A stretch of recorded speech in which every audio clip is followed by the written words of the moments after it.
கர்த்தருடைய பரிசுத்த நாமத்திற்கு மகிமுண்டாகட்டும். ஆண்டவராகிய இயேசு கிறிஸ்துவின் நாமத்தினாலே அன்பு கர்த்தருடைய பிள்ளைகளாகிய தங்கள் அனைவருக்கும் ஸ்வீட் ஊழியத்தின் சார்பாக வாழ்த்துக்களையும் ஸ்தோத்திரங்களையும் தெரிவித்துக் கொள்கின்றேன்.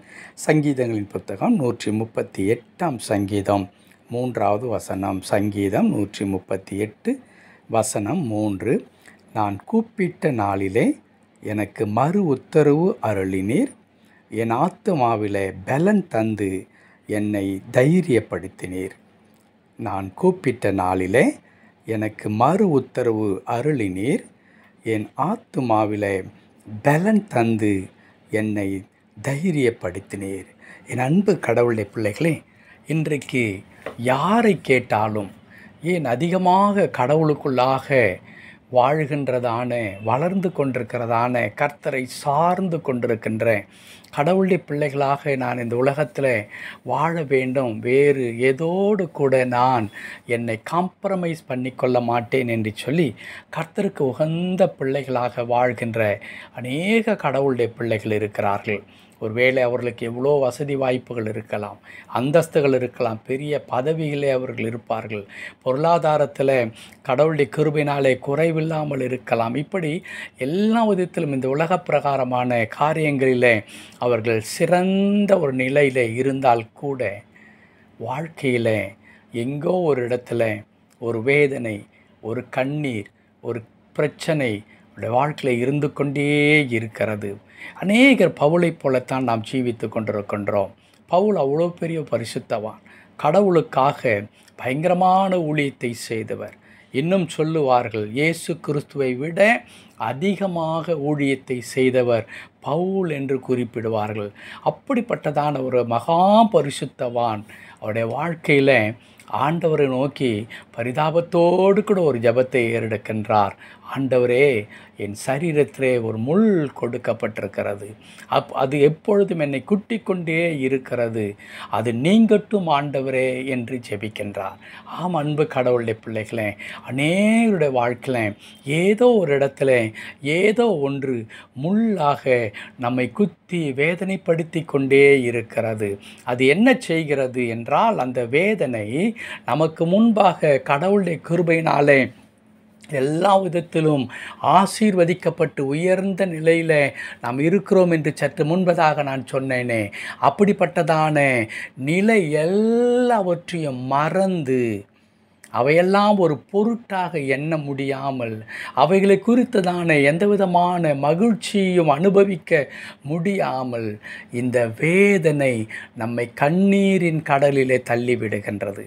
வாழ்க்கையின் விளிம்புக்கு கொண்டு வருகின்ற அளவிற்கு போய்விடுகின்றது. ஆம் அன்பு கடவுளுடைய பிள்ளைகளே, அநேகர் இன்றைக்கு அப்படி இருக்கிறதை நாம் பார்க்கிறோம். தாவீது கூட அந்த நிலையில தான் இருக்கின்றார். அவர் சொல்லுகிறார், நான் கூப்பிட்ட நாளிலே கடவுள் எனக்கு மறு உத்தரவு கொடுத்தார். நான் அவ்வளவு வேதனையில் இருந்தேன், அவ்வளவு கண்ணீரில் இருந்தேன், அவ்வளவு பாரத்தோடு கூட நான் இருந்தேன். ஆண்டவர் எனக்கு மறு உத்தரவு கொடுத்தார். மறு உத்தரவு கொடுத்து முதலாவது கடவுள் எனக்குள் என்ன செய்து கொடுத்தார் என்றால், என் ஆத்துமாவிலே பலன் தந்து என்னை தைரியப்படுத்தினார்.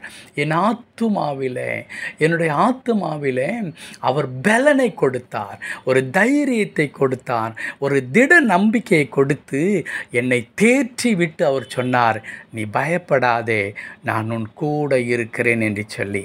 இன்றைக்கு அநேக கடவுளுடைய பிள்ளைகள், நான் சற்று முன்பதாக சொன்ன வண்ணமாக, ஏன் இன்றைக்கு அந்த முள் குத்தும் போதெல்லாம் கலங்கி போகிறார்கள், தவிக்கின்றார்கள் என்றால், அந்த ஆத்மாவிலே பலன் இல்லாததினாலே தான்.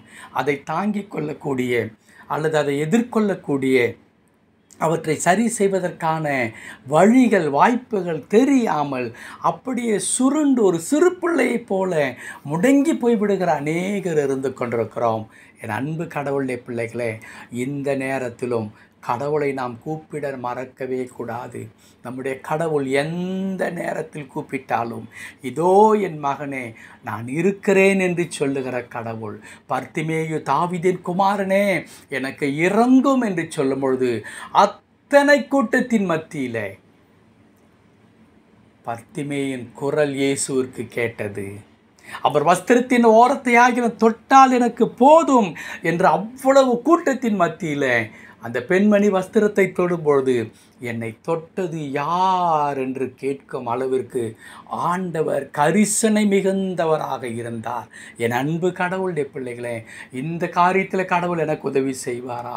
இதிலெல்லாம் எனக்கு கர்த்தர் இறங்குவாரா? என்னை நினைத்தருளுவாரா என்றெல்லாம் கேள்விகள் வரும். என் அன்பு கடவுளுடைய பிள்ளைகளே, உங்களை நினைக்காமல், உங்களுக்கு உதவி செய்யாமல் வேறு யாருக்கு கடவுள் உதவி செய்ய போகிறார்?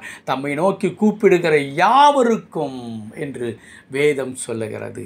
தம்மை நோக்கி கூப்பிடுகிற யாவருக்கும் அவர் உதவி செய்ய வல்லவராக இருக்கிறார். ஆம், அவரை நோக்கி பார்க்க மாத்திரம் மறந்து விடாதீர்கள்.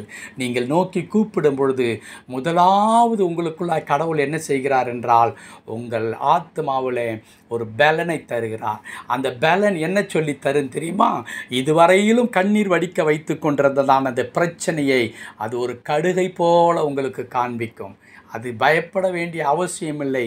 கர்த்தர் அதிலிருந்து என்னை மாற்றி விடுவார் என்ற தைரியத்தை அது கொடுக்கும். ஆகையினால் அவரை நோக்கி பாருங்கள், அவர் உங்களை பிரகாசிக்க செய்வார். கடவுள் தாமே இந்த வார்த்தையின்படி உங்களையும் என்னையும் ஆசீர்வதித்து நம்முடைய எல்லா விதமான பிரச்சனையிலிருந்து விடுதலையாக்கி நம்மை மகிழ்ச்சியினாலே இடைகட்டி காத்துக்கொள்வாராக.